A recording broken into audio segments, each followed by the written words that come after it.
उपराष्ट्रपति पद से जगदीप धनखड़ के अचानक इस्तीफे के बाद सरगर्मियां तेज थी कि आखिर किसे मौका देगी एनडीए। क्योंकि एनडीए के पास जो इस समय आंकड़ा है उसको देखते हुए ये कयास लगाए जा रहे हैं और ये बात भी कंफर्म मानी जा रही है कि अगर उनके कैंडिडेट को लेकर जो चर्चा है आते हैं तो उनकी जीत तय है।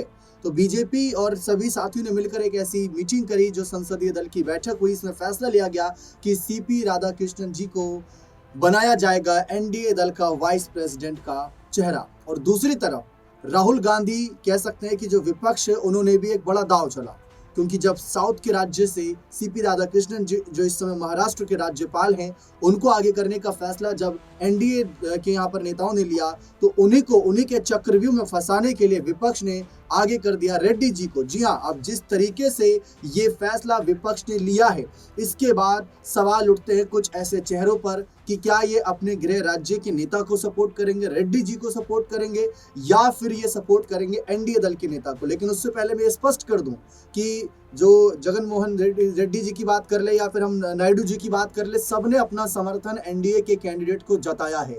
लेकिन फिर भी एक नजर इन पर बनी रहेगी। उसका कारण है साल 2017 का वाइस प्रेसिडेंट का इलेक्शन। क्योंकि उस समय जो हुआ था वो मैं आपको बताना चाहूंगा। उस समय हुआ ये था कि जिस तरीके से विपक्षी गठबंधन की ओर से गोपाल कृष्ण गांधी जी को समर्थन मिलने की उम्मीद थी, यानी विपक्ष को जो एक आंकड़ा बताया जा रहा था कि गोपाल कृष्ण गांधी जी को समर्थन मिलेगा, लेकिन लगभग 24 सदस्यों ने उस समय बीजेपी के उम्मीदवार वेंकैया नायडू को वोट दिया था। यानी स्पष्ट रूप से क्रॉस वोटिंग हुई थी, और ये बड़ी संख्या में, क्योंकि परिणाम स्वरूप उस समय वेंकैया नायडू को लगभग 516 वोट मिले थे, जबकि उनका समर्थन लगभग 495 का था। यानी जीत तो उनकी एक तरीके से तय थी, लेकिन उसके बावजूद भी 20 प्लस क्रॉस वोटिंग। और आज के समय अगर इतना बड़ा आंकड़ा हो जाता है क्रॉस वोटिंग का, जो कि अगर हम कहीं ना कहीं अगर हम नायडू की तरफ देखें या जगनमोहन रेड्डी की तरफ देखें, तो उसके आधार पर खेला हो सकता है। इसी पर चर्चा करेंगे। हमारे खास सहयोगी, वरिष्ठ सहयोगी अमन सर हमारे साथ मौजूद है। सर, यहाँ पर दोनों पक्षों के कैंडिडेट को आपने देख लिया।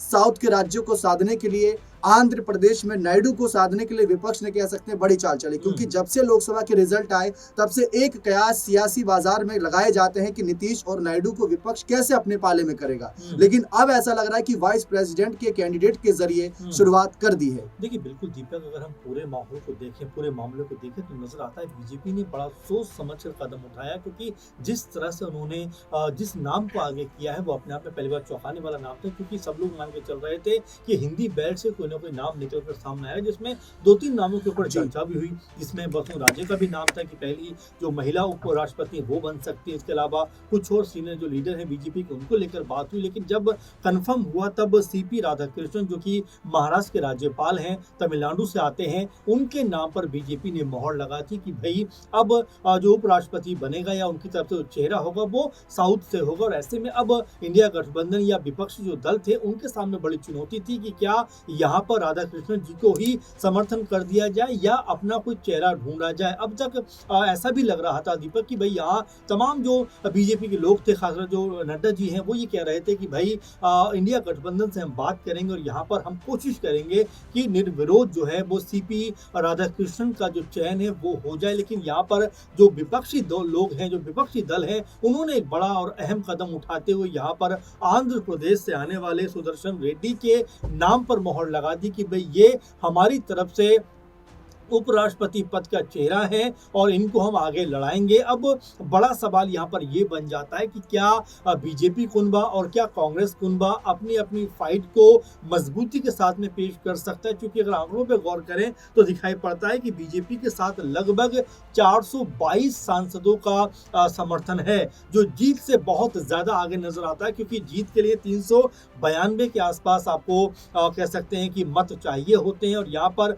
लगभग बीजेपी के पास 422 या उससे भी ज्यादा सांसद नजर आ रहे हैं। तो क्या यहाँ पर ये मानकर चला जाए कि सीपी राधाकृष्णन जी जो है उनको ही उपराष्ट्रपति बनने का यहाँ पर कह सकते हैं कि मौका मिलने वाला है, या फिर यहाँ पर खेल हो सकता है? क्योंकि संभावनाओं के बाजार में अगर हम देखें तो आंध्र प्रदेश से आने वाले सुदर्शन रेड्डी को ऐसा लगता है कि जगनमोहन रेड्डी की जो पार्टी है, उसके जो लोग हैं, सांसद हैं, वो अपना समर्थन कर सकते हैं। दीपक जी, जो आपने कहा कि क्रॉस वोटिंग हो सकती है, तो हो सकता है कि यहाँ पर यह खेल भी होता हुआ दिखाई पड़े। क्योंकि दोनों ही जो चेहरे हैं वो साउथ से आ रहे हैं, इसलिए ये जो लड़ाई है उपराष्ट्रपति पद की बड़ी दिलचस्प होती हुई दिखाई पड़ रही है। लेकिन अगर हम आंकड़ों की बात करें, हम अगर ये कहें कि जीत किसकी निश्चित आती नजर आती है, तो आंकड़ों में अगर हम जाएं तो यहाँ लगता है कि सीपी राधाकृष्णन जी जो हैं वो फिलहाल भारी पड़ते हुए नजर आते हैं, अगर यहाँ कोई बड़ा उलटफेर होता हुआ दिखाई ना पड़े। क्योंकि आंध्र प्रदेश से ही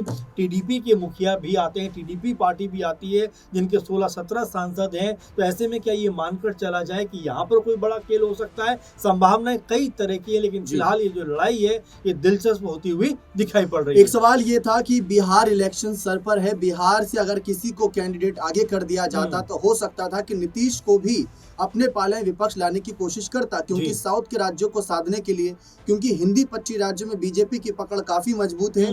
साउथ के राज्यों पर अब उनकी नजर है, जिसमें पश्चिम बंगाल, केरल, तमिलनाडु जैसे कुछ बड़े राज्यों की आज भी चर्चा खूब होती है। और इसके लिए हाल ही में शशि थरूर जैसे बड़े नेता को अपने पाले में लाए जाने के लिए ऐसी कई कोशिशें यहाँ पर सुनने में आई थी, लेकिन फिलहाल उसकी पुष्टि नहीं कर सकते। लेकिन बिहार से क्या कोई कैंडिडेट हो सकता था? कहीं विपक्ष अपनी चाल में तो नहीं फंस गया? देखिए, मुझे ऐसा लगता है दीपक कि आपने जिक्र जो कर दिया, साउथ की तरफ जो बीजेपी जा रही है और जाना भी चाहिए, क्योंकि हिंदी बेल्ट में तो बीजेपी का हाथ कोई पकड़ नहीं पा रहा। आप देखिए जितने भी राज्य हैं हिंदी भाषी, उनमें लगभग बीजेपी की सरकार है। वैसे में तमिलनाडु से सीपी राधाकृष्णन का कह सकते हैं कि नाता रहा है, वहां से वो आते हैं और अगले साल यहाँ पर चुनाव होने वाले हैं। तो ऐसे में भी जो डीएम की पार्टी है जो इंडिया गठबंधन के साथ में खड़ी हुई नजर आती है, स्टालिन जो मुख्यमंत्री हैं यहाँ पर वो भी फंसते हुए दिखाई पड़ रहे हैं। क्योंकि अगर वो कह सकते हैं कि राधाकृष्णन जी के समक्ष खड़े नहीं हुए तो जो क्षेत्रवाद है या जो लोग हैं, जनता है उस राज्य की, तमिलनाडु की, वो भी यहाँ पर नाराज हो सकती है। तो ये बड़ा अपने आप में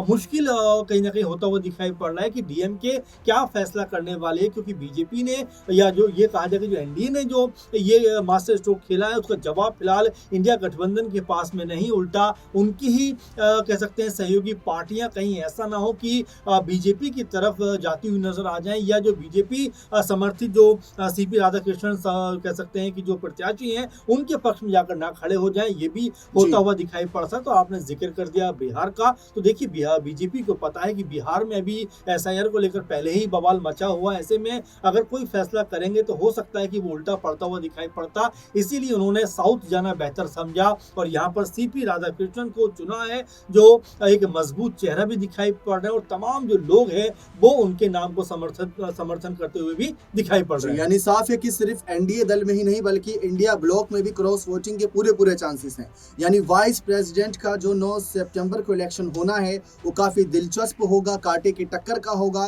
क्योंकि ऐसा नहीं है कि सारे के सारे सांसद उस समय मौजूद रहेंगे। कुछ हो सकता है कि उस दिन ना पहुंचे, कुछ अभी जैसे कि अगर हम बात करें राज्यसभा सांसद शिबू सोरेन जी का निधन हुआ, तो ऐसे कई सारे बड़े नाम हैं जो विपक्ष के लिए यहाँ पर कहीं ना कहीं थोड़े बहुत नजर नहीं आएंगे, किसी कारण वजह से भी हो सकता है। लेकिन एनडीए दल से भी ऐसी खबरें आ सकती कि कुछ सांसद ना पहुंच पाए, तो अभी कुछ भी कहना बहुत जल्दबाजी होगी। लेकिन फिलहाल इंतजार रहेगा, सब कुछ समय पर निर्भर करता है कि क्रॉस वोटिंग होगी या नहीं होगी, क्योंकि यह अग्नि परीक्षा है। क्योंकि एमके स्टालिन की गुट की तरफ से साउथ के नेता को आगे करा है अगर बीजेपी ने, क्योंकि सीपी राधाकृष्णन जी के बारे में जितना पढ़ा, जितना सुना, ये सुनने में आया कि बड़े ही प्रतिभाशाली, कहीं ना कहीं नेतृत्व करता है, 40 साल से अधिक हो गया है, साफ छवि के नेता है और जिस तरीके से झारखंड में भी अपनी सेवा दे चुके हैं उसका असर भी कहीं यहाँ पर ना पड़ जाए, ये भी एक देखने वाली बात रहेगी। देखते हैं आगे क्या मुकाबला रहता है क्या नहीं। बने रहें चैनल के साथ, बहुत बहुत शुक्रिया।